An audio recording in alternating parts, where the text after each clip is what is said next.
ഗുരുകുലവാസത്തിന് ശേഷം തിരികെ എത്തിയ ശ്രീകൃഷ്ണനെയും ബലരാമനെയും സ്നേഹാദരങ്ങളോടെ മഥുരാവാസികൾ എതിരേറ്റു.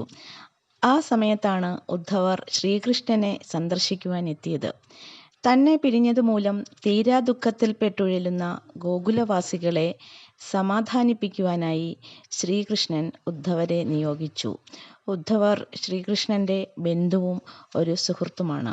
ഗോകുലത്തിലെത്തിയ ഉദ്ധവരെ നന്ദഗോപരും യശോദാമ്മയും യഥോചിതം സ്വീകരിച്ചു. അവരുടെ സംഭാഷണം മുഴുവൻ കൃഷ്ണനെക്കുറിച്ചായിരുന്നു. കൃഷ്ണനോടുള്ള ഉത്കടമായ വാത്സല്യം അവരുടെ ഓരോ വാക്കിലും പ്രകടമായിരുന്നു.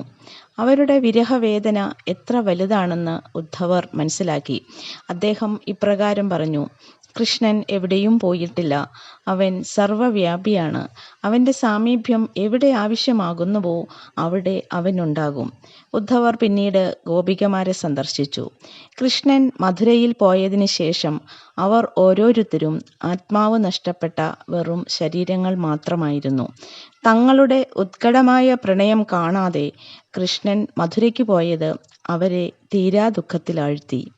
അപ്പോൾ ഉദ്ധവർ അവരോട് പറഞ്ഞു: കൃഷ്ണൻ ഭഗവാന്റെ അവതാരമാകുന്നു. തൻ്റെ കർമ്മങ്ങൾ ചെയ്യുവാനാണ് മഥുരയിൽ പോയത്. എന്നാൽ ഇതൊന്നും ചെവിക്കൊള്ളുവാൻ കൃഷ്ണപ്രേമം കൊണ്ട് അന്ധമായ അവരുടെ മനസ്സ് അവരെ അനുവദിച്ചില്ല. അപ്പോൾ ഉദ്ധവർ അവരെ കൃഷ്ണ സന്ദേശം അറിയിച്ചു. കൃഷ്ണ സാമീപ്യം ആവശ്യമായി വരുന്ന ഘട്ടങ്ങളിലെല്ലാം അവൻ അവരോടൊപ്പം ഉണ്ടാകും എന്ന് ഉറപ്പു കൊടുത്തുകൊണ്ടുള്ള സന്ദേശമായിരുന്നു അത്. കൃഷ്ണവിരഹത്താൽ ദുഃഖത്തിലാണ്ടിരുന്ന ഗോകുലവാസികൾക്ക് അല്പമെങ്കിലും ആശ്വാസം പകരാൻ ഉദ്ധവരുടെ സന്ദർശനം കൊണ്ട് സാധിച്ചു. ശ്രീകൃഷ്ണനെയും ബലരാമനെയും മഥുരയിൽ കൊണ്ടുവന്ന സമയത്ത് അക്രൂരൻ തൻ്റെ ഭവനം സന്ദർശിക്കണമെന്ന് കൃഷ്ണഭഗവാനോട് അപേക്ഷിച്ചിരുന്നു. അക്രൂരൻ്റെ ആതിഥ്യം താൻ സ്വീകരിച്ചുകൊള്ളാം എന്ന് കൃഷ്ണൻ വാക്കുകൊടുത്തിരുന്നു. അങ്ങനെ കൃഷ്ണനും ബലരാമനും കൂടി അക്രൂരൻ്റെ ഭവനം സന്ദർശിക്കുകയും ആതിഥ്യം സ്വീകരിക്കുകയും ചെയ്തു.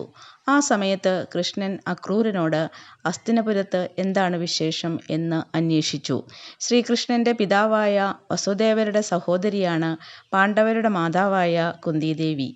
പാണ്ഡുവിൻ്റെ ദേഹവിയോഗത്തിന് ശേഷം കുന്തിദേവിയും മക്കളും പാണ്ഡുവിൻ്റെ ജ്യേഷ്ഠനായ ധൃതരാഷ്ട്രരുടെ സംരക്ഷണയിലാണ്.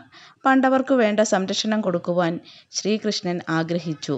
അതിനാൽ ശ്രീകൃഷ്ണൻ അക്രൂരനോട് ഇപ്രകാരം അരുളി ചെയ്തു: അക്രൂര, താങ്കൾ ഹസ്തിനപുരിയിൽ പോയി ധൃതരാഷ്ട്രരെ കണ്ട് പാണ്ഡവരുടെ സൗഖ്യവിവരങ്ങൾ അന്വേഷിച്ചറിയണം. അങ്ങനെ ശ്രീകൃഷ്ണൻ്റെ നിർദ്ദേശപ്രകാരം ഹസ്തിനപുരത്തേക്ക് യാത്ര തിരിച്ചു.